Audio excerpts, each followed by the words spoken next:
Hello साथियों, एक बार फिर आपका बहुत बहुत स्वागत है हमारे यूट्यूब चैनल पर। साथियों, आज हम क्लास 10th की चैप्टर फर्स्ट रियल नंबर की एक्सरसाइज 1.2 लेकर के आए हैं। और 1.2 एक्सरसाइज में हम वो वाले क्वेश्चन करेंगे जिसमें ये होता है कि रेशनल प्रूव कीजिए, कोई नंबर दे रखा होगा उसको रेशनल प्रूव कीजिए। इस तरीके से ये जो क्वेश्चंस होते हैं उन क्वेश्चंस को हम सॉल्व करने वाले हैं। उसी कड़ी में आगे बढ़ते हुए हमने देख रहे हैं, आपको बोर्ड पर दिखाई दे रहा होगा, फर्स्ट क्वेश्चन एक्सरसाइज 1.2 का है, जो कि कह रहा है कि प्रूव दैट √5 इज इरेशनल। आपको ये प्रूव करना है कि √5 क्या होता है, एक इरेशनल नंबर होता है। तो इस नंबर को इरेशनल प्रूव करने के लिए हम कैसे करेंगे, आइए हमारे साथ बने रहिए ये देखने के लिए कि √5 एक इरेशनल नंबर होता है। आइए देखते हैं, करते हैं कैसे होगा। सॉल्यूशन लिखा हमने, सॉल्यूशन, और ये जो लिखा हुआ है √5, देखिए इसमें हम क्या करते हैं, इसमें हम लेट कर लेते हैं जो रेशनल नंबर होता है उसको रेशनल नंबर लेट करके, और ये देखेंगे कि इरेशनल वाली प्रॉपर्टी को ये फॉलो कर रहा है या इरेशनल वाली को, और उसके बाद में हम आपसे ये कह देंगे कि भैया ये जो होगा आपका इरेशनल नंबर होगा। जैसे हमने क्या किया, देखिए हम इसको कर रहे हैं रेशनल नंबर प्रूफ। लेट, हमने लिखा late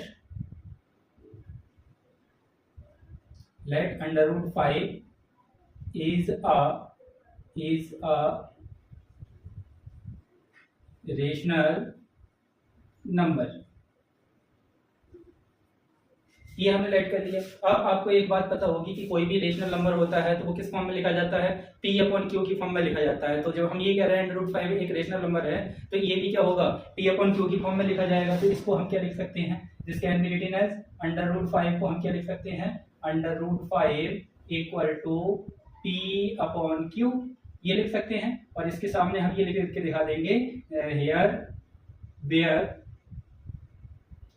P and Q are co-primes। बहुत अच्छी तरीके से आप जानते होंगे को-प्राइम्स क्या होते हैं, क्योंकि हमने इंट्रोडक्शन वीडियो में आपको बताया था को-प्राइम्स क्या होते हैं, प्राइम्स क्या होते हैं। तो को-प्राइम्स क्या होते हैं वो आप इंट्रोडक्शन वीडियो में जरूर देखिएगा। तो ये हमने P/Q की फॉर्म में इसको लिख लिया। अब ये हो गया आपका, इसको क्या कर लेंगे, सेपरेट कर लेंगे। ये Q इधर चला जाएगा तो ये कितना हो जाएगा, ये हो जाएगा Q √5 इक्वल टू P। अब क्या कर दिया, स्क्वायरिंग ऑन बोथ साइड करेंगे, squaring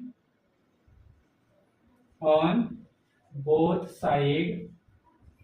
side we get, squaring कर दी तो ये आपका बच्चों ये हो जाएगा Q², इसको हम लिख सकते हैं 5Q² इक्वल टू P², ये लिख देंगे।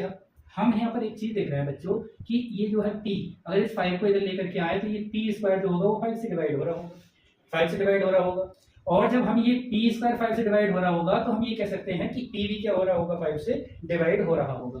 तो हमने यहाँ पर लिखा since P² is divisible by 5, therefore P is also divisible by 5। जब हमने ये कह दिया कि ये जो P² है ये 5 से डिवाइड हो रहा है तो P भी क्या होगा, 5 से डिवाइड होगा। इसको समझने के लिए हम आपको कहना चाह रहे हैं कि P² मीन्स हमने कह दिया कि 25 है। अब 25 किससे डिवाइड हो रहा है, 5 से डिवाइड हो रहा है, कितने टाइम्स, 5 टाइम्स। वैसे ही ये 25 क्या होता है, ये होता है 5 का स्क्वायर। अब इसको हम क्या करना है, इसको लिख दें 5, क्योंकि 5 के स्क्वायर में 5 लिख दें। 5 भी क्या होगा, 5 से डिवाइड होगा कितने टाइम, 1 टाइम। तो इसका मतलब क्या हुआ कि P² जब 5 से डिवाइड हो रहा है तो P भी क्या होगा, 5 से डिवाइड होगा। नाउ अगेन लेट, अब हमने अगेन लेट कर लिया कि P is equal to 5R, एक अनदर नंबर को-प्राइम नंबर है R, इसको हमने लेट कर लिया। अब स्क्वायरिंग ऑन बोथ साइड करेंगे,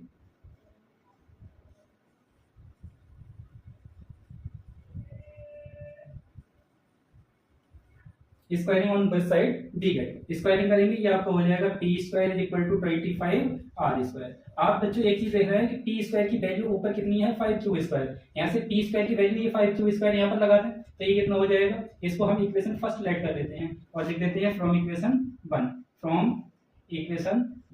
1 से P² की वैल्यू ये वाली 5q² ये हमने लगा दी यहाँ पर इज इक्वल टू 25r² हो जाएगा।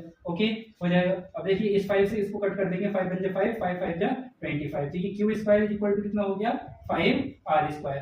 तो यहाँ पर भी आप देख रहे हैं कि ये 5 अगर इसके नीचे आएगा तो ये q² को डिवाइड कर रहा होगा, और जब q² को 5 डिवाइड कर रहा होगा तो ये q को भी डिवाइड कर रहा होगा। तो जो चीज हमने यहाँ पर लिखी थी वही बात हम यहाँ पर लिखने वाले हैं। हमने यहाँ पर लिखा since q² is divisible by 5, therefore q is also divisible by 5। तो हमने क्या लिख दिया कि अगर q² डिवाइड हो रहा है 5 से तो क्या होगा, q भी 5 से डिवाइड होगा। अब यहाँ पर आप एक चीज देख रहे हैं कि 5 जो है वो p का भी फैक्टर है, 5 जो है वो q का भी फैक्टर है, तो 5 p और q दोनों का फैक्टर है। लेकिन हम एक बात जानते हैं कि कोई भी को प्राइम नंबर वो सिर्फ और सिर्फ क्या रखता है, एक और वो नंबर अपने आप में फैक्टर रखता है। यानी कि अगर हम p को क्या कह रहे हैं, को प्राइम कह रहे हैं, तो p और उसका एक फैक्टर 1 हो सकता है, ना कि 5 हो सकता है। ऐसे ही q अगर को प्राइम होता तो क्या होता, तो इसका फैक्टर एक q होता और क्या होता 1 होता। लेकिन यहाँ पर ऐसा नहीं हुआ। यहाँ पर क्या हुआ, दोनों ही नंबरों के जो फैक्टर्स थे वो क्या मिले हमें, एक से अलग हट करके, अदर देन 1 मिले। कितना मिला, 5 मिला, 5 मिला। तो 5 दोनों में कॉमन फैक्टर हुआ।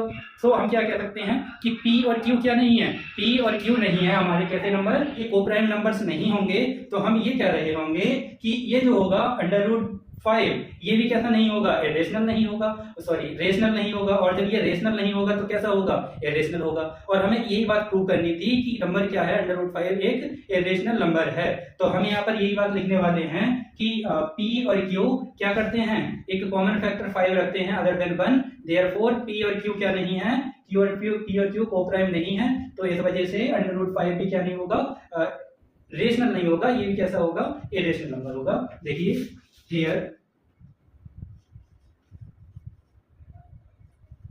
p and q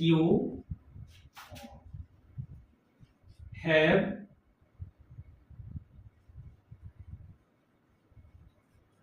common factor 5 other than 1, so we can say that p and q are not co-prime number, therefore √5 will not be rational number, it's a irrational। तो ये हमें प्रूव करना था बच्चों। ये हमारा prove हुआ कि √5 क्या है, एक इरेशनल नंबर है। और इसी तरीके से हम क्या कर सकते हैं, √2, √3, √7 और भी नंबर्स को क्या कर सकते हैं, इरेशनल प्रूव कर सकते हैं। आप इस वीडियो को अगर एक बार में समझ में नहीं आता है तो दोबारा से देखिए और समझने की कोशिश कीजिए। डियर स्टूडेंट्स, ये जो क्वेश्चन है ये आपका बोर्ड एग्जाम्स में 100% आने वाला क्वेश्चन है। ये जरूर ही आता है, √3 आएगा, √5 आएगा, √2 आएगा, √7 आएगा। इन चारों क्वेश्चनों में से कोई एक क्वेश्चन आपको जरूर देगा बोर्ड में, और वो आपसे कहेगा, वो आपसे प्रूव करवाएगा कि प्रूव कीजिए √5, √2, √3, √7 इज अ इरेशनल नंबर। तो ये क्वेश्चन बहुत इंपॉर्टेंट है। इस क्वेश्चन को आप बहुत अच्छे तरीके से समझिए। हमने बहुत ही शॉर्ट वे में और कोशिश की है कि आपको अच्छे से समझाएं, और बहुत ही शॉर्ट वे में हमने इस क्वेश्चन को कराया है। 3 मार्क्स आपके बिल्कुल पक्के हैं अगर आप ये क्वेश्चन करके जाते हैं। तो नेक्स्ट वीडियो में मिलेंगे नए क्वेश्चन के साथ, जो कि इसका सेकंड पार्ट होगा, उसको हम नेक्स्ट वीडियो में देखते हैं।